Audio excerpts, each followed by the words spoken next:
बिस्मिल्लाहिर्रहमानिर्रहीम। अस्सलाम वालेकुम। कैसे हैं आप? आई होप के बिल्कुल ठीक होंगे। प्यारे प्यारे बहन भाइयों, आज मैं आपको बताऊंगी बगैर चूल्हा जलाए सिर्फ 5 मिनट में बर्फ़ी बनाने का बिल्कुल नया तरीका।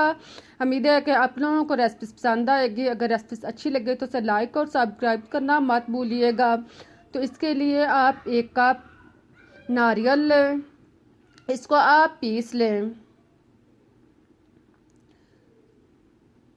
नारियल को आप मशीन में डालने के बाद अब आप इसमें आधा कप बल्कि इससे थोड़ी सी कम चीनी डाल लें। अगर बर्तन छोटा है तो आप इसको 2 दफ़ा ग्राइंड कर सकते हैं, पीस सकते हैं। आप इसका ढक्कन बंद करके इसको आप अच्छी तरह पीस लें। देखें, इस तरह आप पीस कर इसको आटे की शक्ल में बना लें और बाकी जो नारियल है इसको भी आप इसी तरह पीस लें। अब आप हाथ के साथ और चम्मच के साथ इसके दीवारों से लगे हुए अमेज़े को, नारियल को, चीनी को आप अलग कर लें। इसी तरह बर्तन साफ करके इसे आप एक साइड पर रख दें। अब आप इसमें 1 कप खुश्क दूध पाउडर डालें। साथ में आप आधा चम्मच पीसी हुई इलायची डालने के बाद इसको अच्छी तरह मिक्स कर लें। इन सारी चीज़ों को आप अच्छी तरह पहले खुश्क मिक्स करें। फिर आप इसमें आधा कप दूध लें, इसके साथ आप इसको गूंद लें। दूध आप सारा नहीं डालें बल्कि आप थोड़ा थोड़ा करके इसमें डालते जाएं और इसको आप मिक्स करते जाएं।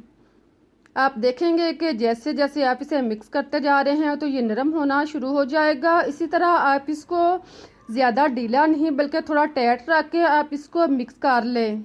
आप देख रहे हैं कि खुश्क जो दूध है, खुश्क नारियल जो है वो इसके अंदर मिक्स करने से जज़ब होता जा रहा है। इसी तरह आप इसको थोड़े से दूध में अच्छी तरह गूंद लें और फिर आप इसके 10 से 15 मिनट के लिए रेफ्रिजरेटर में रख दें। अगर गर्मी है तो आप इसको रेफ्रिजरेटर में रख दें, अगर सर्दी है तो आप इसको इसी तरह बना लें। अब आप बटर पेपर लें, आज़र क्वायर इस तरह का बटर पेपर। अगर आपके पास नहीं है तो आप कोई भी पेपर ले सकते हैं। इसके ऊपर आप घी लगा लें। घी लगाने के बाद अब आप इसके ऊपर नारियल जो है इसको इसके ऊपर डालें। आप देखें नारियल जो है वो कदरे सख्त है, इसे ढीला नहीं होना चाहिए। इसको डालने के बाद आप इसे फोल्ड करें और फिर आप इसे हाथ के साथ आहिस्ता से दबाते जाएं। इसी तरह आप देखेंगे कि इसे आप दबाते जाएं और अगर आप ज़रूरत महसूस हो तो आप 1 से 2 दफ़ा इसको बेलनी के साथ बेल लें। इस तरह आप इसकी सतह को हमवार कर लें और फिर आप इसका पेपर उतार लें। एक साइड से आप पेपर उतार लें।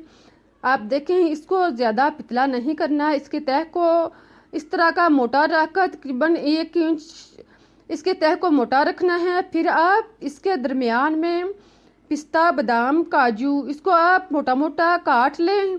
इस तरह काट कर आप इसके दरमियान में लाइन की तरह रखते जाएं। देखें, दोनों साइडों से इसे खाली है और दरमियान में रख कर आप इसको फोल्ड कर दें। थोड़ा सा आप उतार लें और फिर पेपर को इसी के साथ आप इसे रोल कर लें। इसी तरह आप इसे रोल करके रोल की शक्ल में बनाकर हाथ के साथ आहिस्ता से दबा लें और फिर आप इसको 10 से 15 मिनट के लिए फ्रिज में रख दें। इसे आप प्लेट में या किसी भी ट्रे में रख कर इसकी सतह को इसी तरह हमवार होना चाहिए, ऊपर नीचे नहीं होनी चाहिए। इसको आप इसी तरह फ्रिज में रख दें। 15 से 20 मिनट के बाद अब आप इसे निकालें। इसका बटर पेपर जो है वो अलग कर लें। देखें, इस तरह आप इसे हाथ के साथ आहिस्ता इसका बटर पेपर जो है वो उतारते जाएं और अमेज़े को निकाल लें।